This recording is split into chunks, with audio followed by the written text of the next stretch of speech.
So we've just arrived at a hidden hospital deep in the jungle in Karenni State. The reason it's hidden is because the Burmese army makes a habit of bombing hospitals, even civilian ones. This particular hospital was partially funded by the Free Burma Rangers, and they are doing everything they can to keep it hidden, to the point where we had to hike in here for about 15 minutes through the forest instead of driving up here so that they can't find it as well.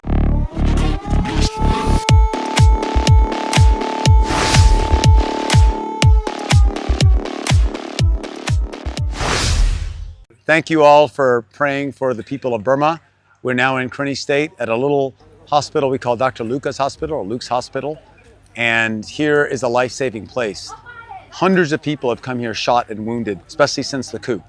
Every hospital I know of in Karenni State has been bombed and destroyed, including the hospital this started at, bombed and hit. So they had to move into the jungle. Even then, every hospital but one in their secondary hiding places has been bombed and hunted by airplanes.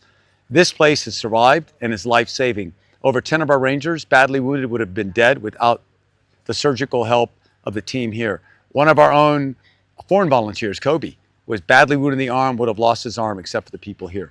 And so we've had a very small part of this beautiful operation. God puts it in your heart to help this hospital, the most vital hospital in Karenni State, Burma. Please do. Here is the surgery. There's a women's ward that we helped with. We helped a little bit with the IPD inpatient, as well as water supply and a few other things, as an x-ray machine. But there's so many needs. They need a CT scan, and that's like $200 and something thousand. And so there's many needs, but it's all well spent. Nobody's paid here. They're all volunteers. Lynn, can I introduce you real quick? This lady hadn't even finished medical school yet and started working here. So why did you come here? Wait, I gotta put a mic on. Okay. Can you do that? You just gotta put that inside her shirt and put that on the outside of her shirt. Wounded?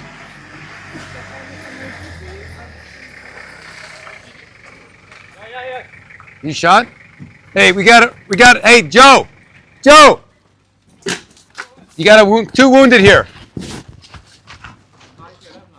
You can take photo and video.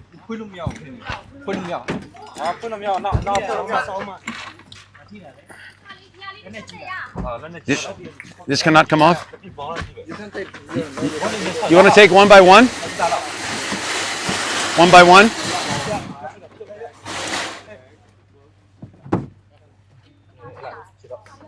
Try this one. Easy, easy. We tried this guy. Easy. You want to try that guy?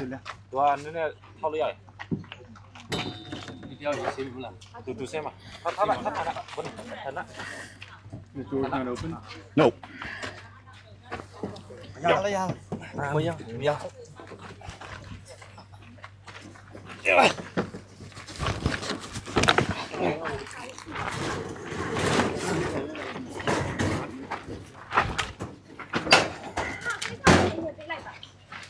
Joe, you can go on in with him. Do they have a triage area or? Just wherever. Just follow this cart.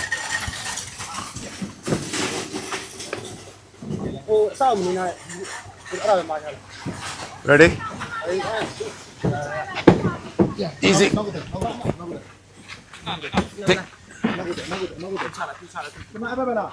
That way. You're going to there. Okay, got him.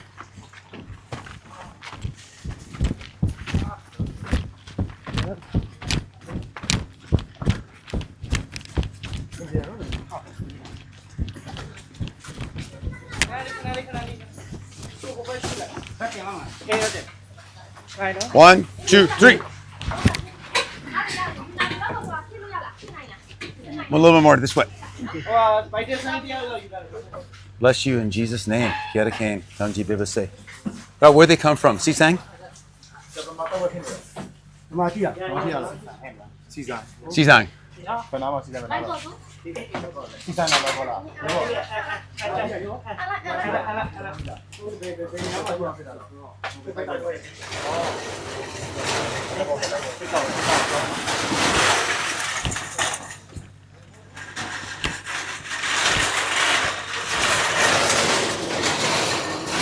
My name is Tom Avery. I'm 35 years old. I am a general abdominal surgeon in my last year of training. I work in Germany at the moment. I have a family there, 2 kids, a wife, and I just heard about Free Burma Rangers about 12 months ago after watching their documentary, and came here last summer to visit them to get to know the people. And talked to Dave, and then decided to come on this mission to Karenni State to support the team in their medical work at the front lines, but also at prison camps and local hospitals. Also M79. They're trying to attack the Burma army. Today they're trying to attack the Burma army station. Burma army station in the Bodhi monastery. So Burma army threw with grenade at M79. So he won't allow the wounded. Lots of shrapnel? Yeah, shrapnel. Both of them? Same thing? Yeah, same thing. But I just in like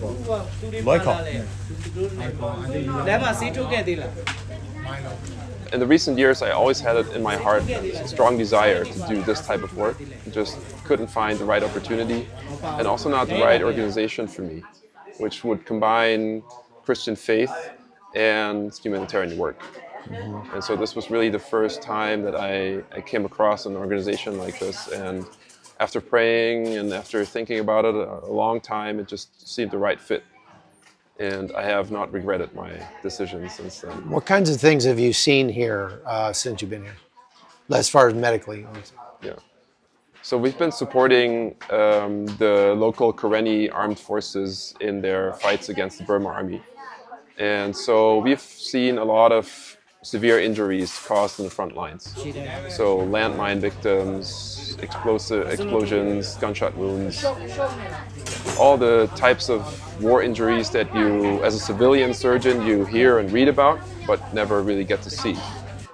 So that was a very new and shocking situation for me. I mean, I did a lot of preparation just by reading and talking to colleagues, doing my my preparation just to be ready for all these types of cases. But seeing it live was just a total different thing. And what I did not think about was just also the threat level that you would be working under. So we would like set up forward surgical units or like forward projection of resources basically. Mm-hmm. But still, of course, they were quite close to the front line, so you would be confronted with airstrikes just flying in over your heads and hearing these mortars go off. And that was something I did not expect. And it was really a test also of my capabilities to work and focus under such a stressful environment. And I was surprised that I was able to do the work that I intended to do, and that all that preparation that I did, it really paid off in the end.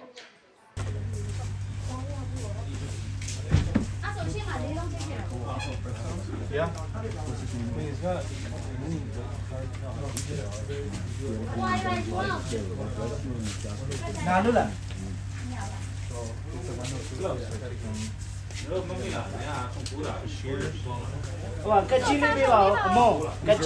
These guys were wounded there in Waika.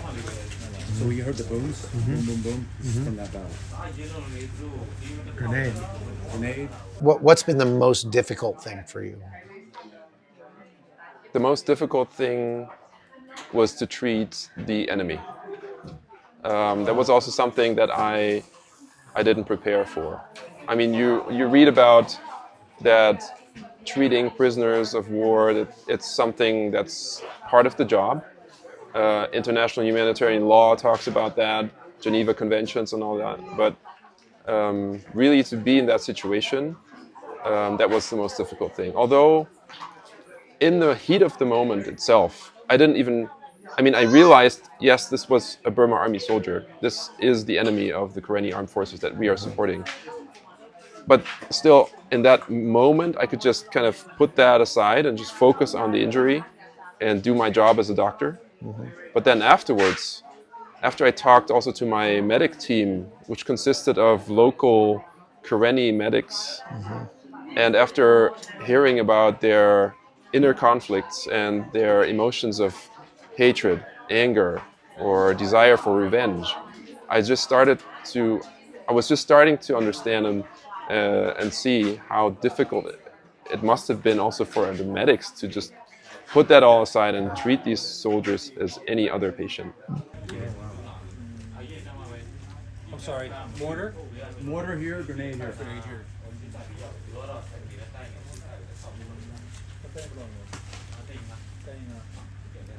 Does he know where he's at?